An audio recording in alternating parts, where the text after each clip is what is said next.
السلام علیکم ویورس، میں آپ کو اپنے چینل میں ویلکم کرتی ہوں۔ میرے چینل کو لائک اور سبسکرائب ضرور کریں اور دی گھنٹی کے نشان کو بھی ضرور کلک کریں تاکہ آنے والی ویڈیو آپ سب سے پہلے دیکھ سکیں۔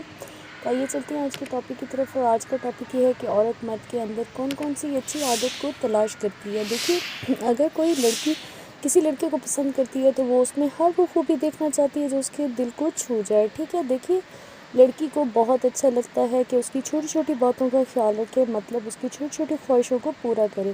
اور اکثر لوگوں کی عادت ہوتی ہے کہ وہ بات نہیں سنتے، مطلب وہ توجہ بہت کم دیتے ہیں، جس کی وجہ سے لڑکی کا دل ٹوٹ جاتا ہے اور وہ ایک دوسرے میں دوری آ جاتی ہے۔ مطلب ایک دوسرے کو اگنور نہ کریں۔ اور دوسری بات یہ ہے کہ جو لوگ لڑکی کو شروع میں ہی بڑی بڑی باتیں بنا کر پھینکتے ہیں، لیکن ایک دن تو ان کا جھوٹ پکڑا جاتا ہے، تو پھر لڑکی کا اعتماد آپ سے اٹھ جائے گا اور پھر آپ اس کے ساتھ چاہے جتنا بھی سچ بولو لیکن وہ آپ پر یقین نہیں کرے گی۔ تو بہتر یہی ہے کہ اپنا رشتہ سچائی سے شروع کرو تاکہ آپ اپنی محبت کو حاصل کر سکو۔ تو امید کرتی ہوں ویڈیو اچھی لگی ہوگی۔ نیکسٹ ویڈیو تک اجازت دیں، اللہ حافظ۔